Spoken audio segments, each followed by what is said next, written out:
And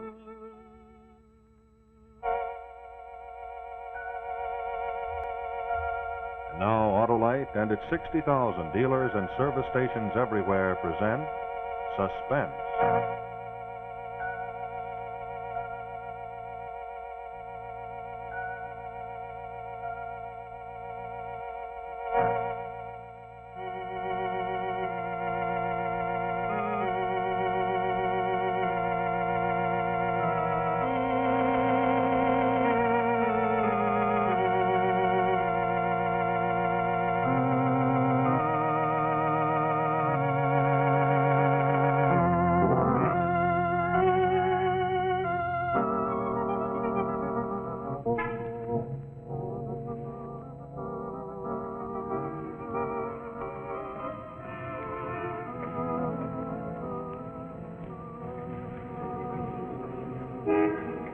You'll have to hurry. It's got to begin soon. One Lowe's, please. Oh, I see. Here you are. 35. If you want this, it should change. Thank Yes, you. that's right. Here you are, honey. Newsreel, sports short, travelogue, Bugs Bunny, and a double feature. Time you get out, you'll have a double chin. I bet my double feature won't last any longer than your double header. Last time you went to Ebbetsfield, the dinner was ruined. Oh. Well, enjoy yourself. Ernest, you are wearing your disc, aren't you? Yes, dear. And the letter. Right here. And in my best handwriting, please open and read. It should be pinned to your pocket. You might lose it. You know you always take off your coat at a ball game. You are a fussy old hen. Well, I can't help worrying about you whenever you're out of my sight. Well, I wish you wouldn't. You perpetually remind me of my affliction. I'm sorry, Ernest, but I can't help it. Because every time you get excited, you're so likely to get an attack. Well, darling, I'm not going to get excited. It'll probably be a very dull game. DeRocher isn't with the Dodgers anymore. Now you go on in. Have a good romantic fling with Dennis Morgan. All right. Have a good game.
Guy's out cold. All right, get back and keep moving. Don't stand around like a lot of dicks. This ain't a circus. Here, you. Beat it over to that drugstore and call an ambulance. I've got to see something. I don't know why they don't get it. All right, lady, stop shouting. All right, please. We got to prop him up. We can use his coat. Yeah. Oh, yeah. Be careful. I'm watching that. Now, be gentle. Put him down gently, please. Goodness. Oh. Don't there. Now, he's hurt bad, you know. He can't be hurt badly, officer. I hardly touched him at all. I just tapped him gently. Oh, yeah? Must have been very gentle because he ain't breathing. Well, dear. Yeah, he's got all limp, too. You can always tell it's happened when they fall over like this. Well, what's happened? You don't mean it. Just what I do mean, pal. Your gentle little tap has knocked this guy right onto a slab in the morgue.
Place reeks of mothballs.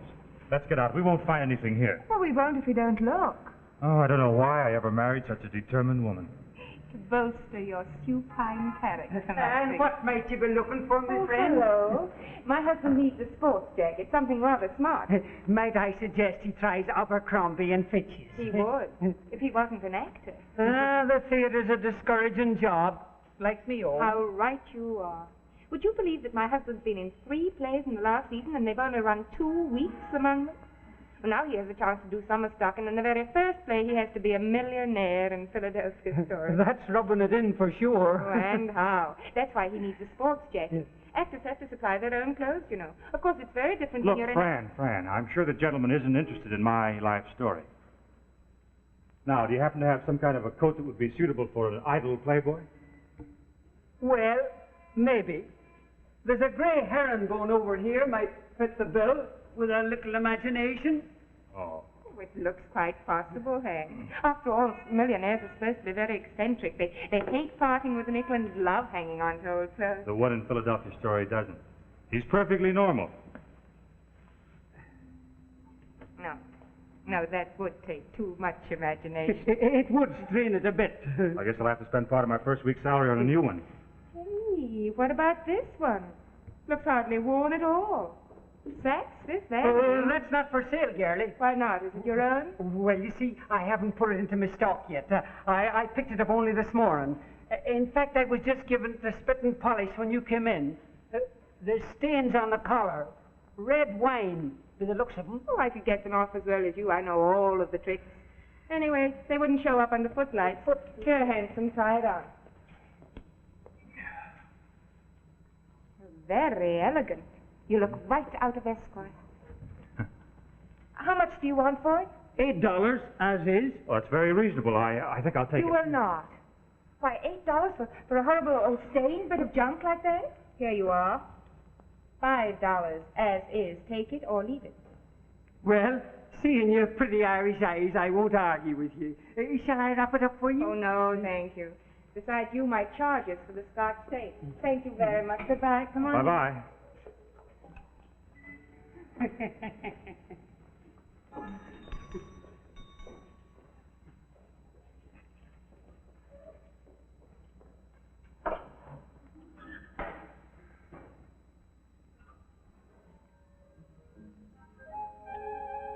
you know, honey, that was a real bargain.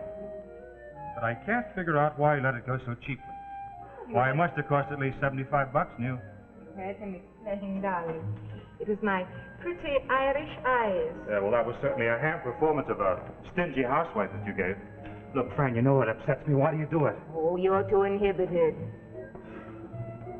You know, Hank, I don't think these are wine stains. They don't seem to be coming out at all. Wouldn't be at all surprised if they were blood stains. Maybe the old crook bumped off the owner. I wouldn't put anything past that character. Hey, wait a minute. There's something stuck in here. Must be a very important document for someone to pin it to their person. They obviously didn't want to lose it. Please open and read. Maybe we've come into money. I carry this wherever I go. It is to advise responsible parties that I am a cataleptic. My body must not be molested for a period of 72 hours, neither by autopsy nor by embalming. The maximum periods of my attack seldom exceed 4 hours. Please telephone my wife, Mrs. Margaret Bowers, at Gramercy 98989. If she is not at home, try Dr. Mackenzie, Plaza 36762. This is of vital importance. It may mean my life. Ernest Bowers. Oh, what do you know? Oh, it's probably just a gag. Against whom? Darling, what is a cataleptic exactly? Oh, don't ask me. I went to a dramatic school, not John Hopkins. Well, let's look it up in the dictionary.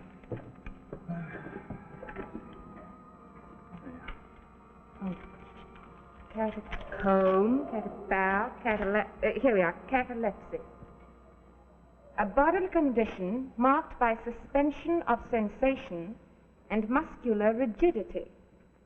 A seizure closely resembling death in all aspects, including the primary stages of rigor mortis. That's a grim thought. Now, look, Fran, don't start getting any ideas. The owner probably just forgot to remove the letter when he sold the coat. This doesn't sound like something someone would easily forget. Hey, I wonder if he did sell it to the Irishman. Fran, why shouldn't he have? Well, in the first place, it looks too new. In the second place, there are those spots. And if they are what I think they are, blood, well, then there might have been an accident. Oh, Henry. In that case, I can think of awful things happening. Yes, I know, but don't. Now, look, Fran, if the man was injured, he was probably taken to a hospital and treated. Yes, but think. Supposing somehow he got separated from his coat and then had one of these attacks. Well, they might presume he was dead and perform an autopsy or whatever they do. Well, in that case, the man's been buried for days. The shopkeeper said he'd only just got the coat. Well, then Mrs. Bowers must have sold it after her husband's death. Well, I think I'll telephone her anyway.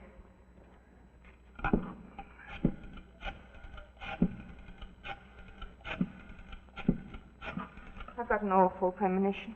You and your premonition. No answer. Well, go ahead. Call up the doctor. It'll put that dizzy mind of yours at rest. I was intending to. Hey, you know, friend, you ought to give up acting. Write mystery stories. You might be more successful. Oh, I could hardly be late. Hello. Is Dr. Mackenzie there, please? Oh, is this his nurse? Oh, I see. Well, have you any idea when he will be back? Oh.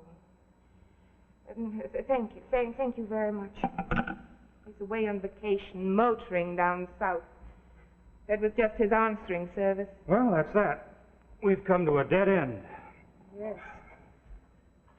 But I can't help thinking. Has Ernest Bowers come to a dead end, too?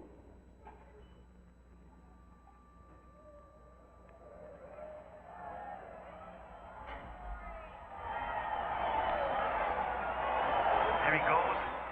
There's the throw down. He's safe. Jackie Robinson safe. That's the fifth base he's stolen this season, folks. Oh, how that boy can run.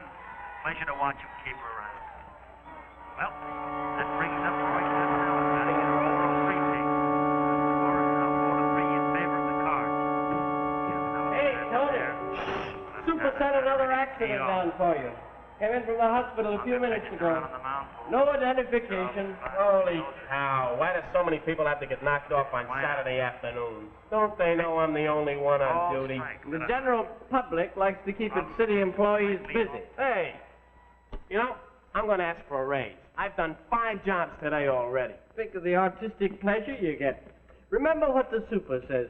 Embalming ain't just hack work, boys. It's an art. Why, when you get through with the stiff, Tony, it looks more lively than when it was alive. Go lay on a slab.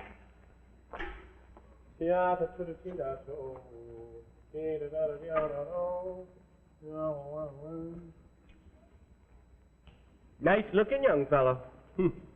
You'll do a beautiful job on him. You'll have to wait. I'm not going to lift a finger until I hear the rest of that ball game. Suit yourself, bud. But the super says you've got to finish this one before you quit for the day.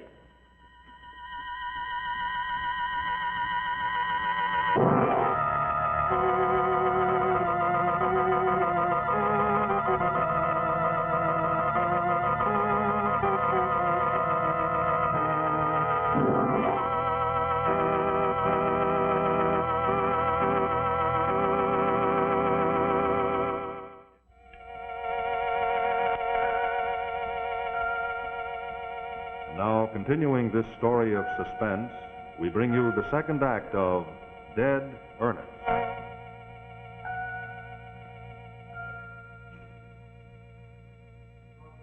First-class woman. Nor a first-class human being until you've learned to have some regard for human frailty. It's a pity your own foot can't slip a little some... Hey, honey, come out of the ether. You're dropping more peas on the rug than in the pot. Honey, I can't stand it a moment longer. I've got to find out where this man got this coat. But, honey, it's after 5 o'clock. The shop will be closed. Well, it may not be. I'm going over there anyway. You stay here and study your lines. Oh, no. Whither thou goest, I go. End of quote. Oh, good. Besides, I can show off my new coat. Come on, then, let's hurry.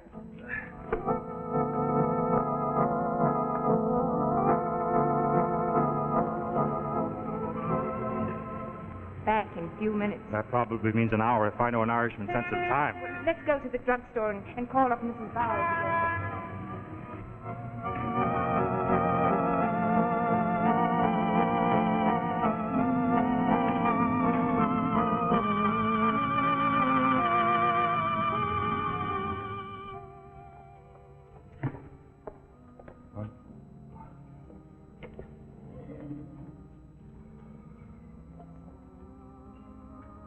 Looks as though she's settled there for the weekend. Now, take it easy, Fran. Don't get so intense about everything. Well, I can't help it. I've got a single-track mind. There, I think she's finished now. Good.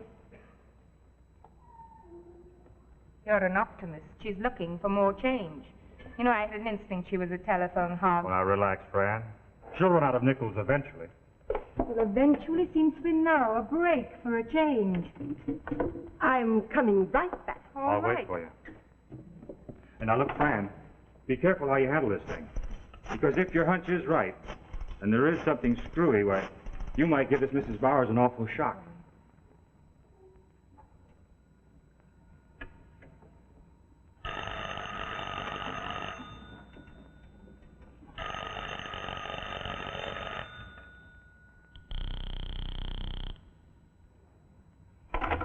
No luck. Let's go back to the shop and see if that man's back yet.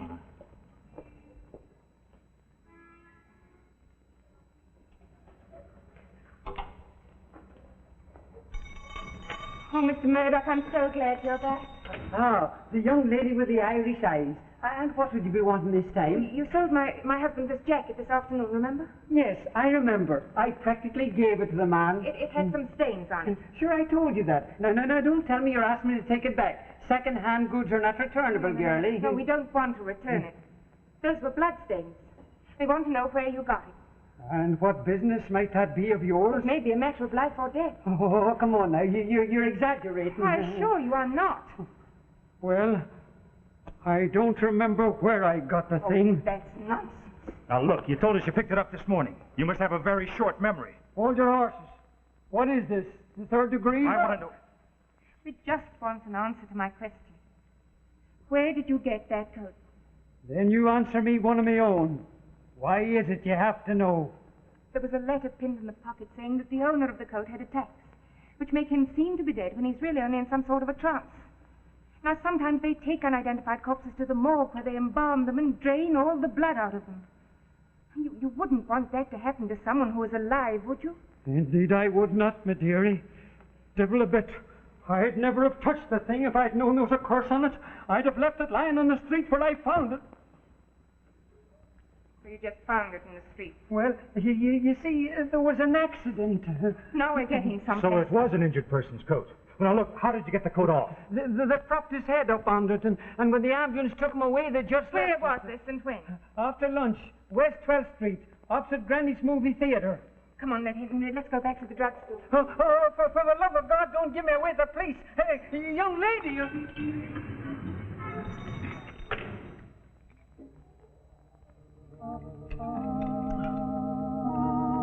This is the devil of a business.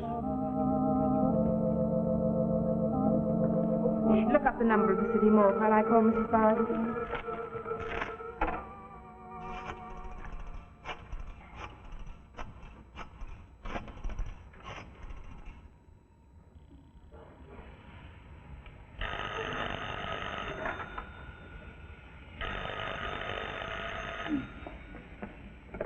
Hello? Hello? Hello? Oh, nuts. I might have saved my breath.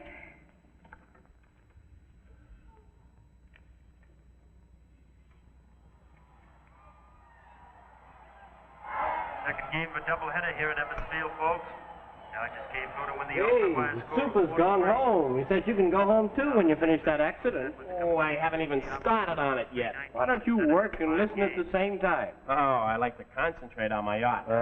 Hey, what do you say, Al? Stick around and give me a hand, will you? I'll get through that much more quickly. Okay. Don't answer it. If you do the hospital, send me another stiff and I'll be here all night. But, Tony, it's my job. Please don't answer it. Okay, I'll leave the receiver off the hook. They'll think it's busy and get tired. Thanks. You're a doll. What do you want me to do? Move the table over here while I get into my mother hubbard.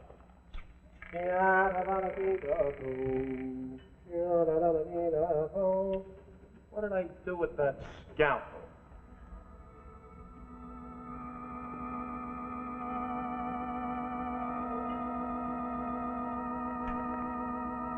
I must try spraying my roses with this stuff. Ought to knock the bugs for a loop. Oh, I can't understand it. The line's continuously busy. Well, maybe the line's out of order. Call the operator. Hello, operator. Look, I've been trying to get the number of the city morgue for about half an hour. There must be something wrong about it. We'll need that bottle. Huh? Oh. Yeah.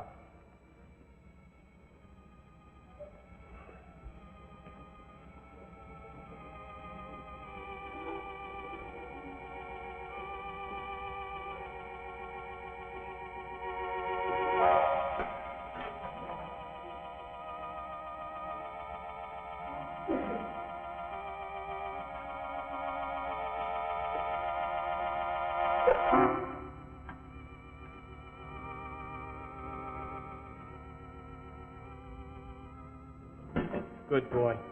Here.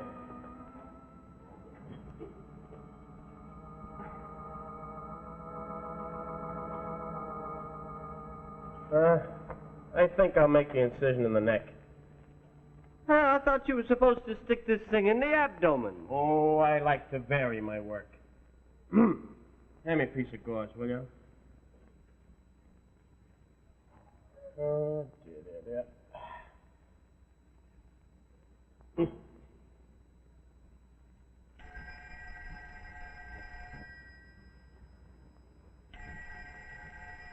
Don't answer it. Okay. You know, he didn't have any coat on when they brought him in here, and that's very funny because he doesn't seem like the kind of guy that would be caught dead within his shirt sleeves. I can't see a darn thing. My glasses are all clouded up. Must be steamy in here.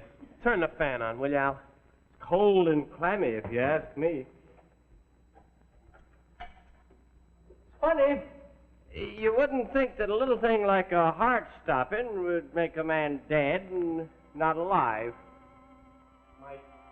My glasses are all clouded up again. I wonder.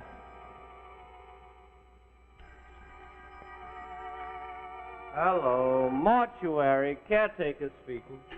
Yes? What? Say that again, lady. Hey, there's some dame on the phone babbling about some guy with no coat that may not be dead. Hey, wait a minute. I was just getting the same idea. What's that? Come here, Al. Take a look at this guy. Am I crazy? Aren't his lips moving? Yeah. Hello? Hello, please, hello. Why don't you answer me? You've got a live man there. Oh, my God. Get a hold of that dame that's on the phone. Tell her to come down here. Maybe she can identify him.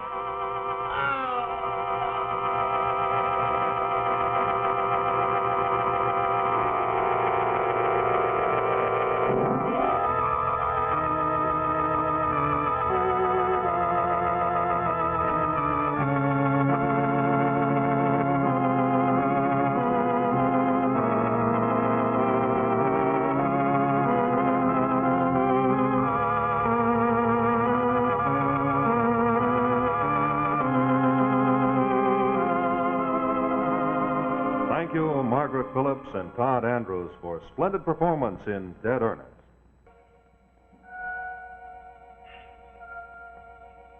Be with us next Tuesday to see Postmortem, another gripping story in suspense. Be sure to listen to Suspense each Thursday night on your radio.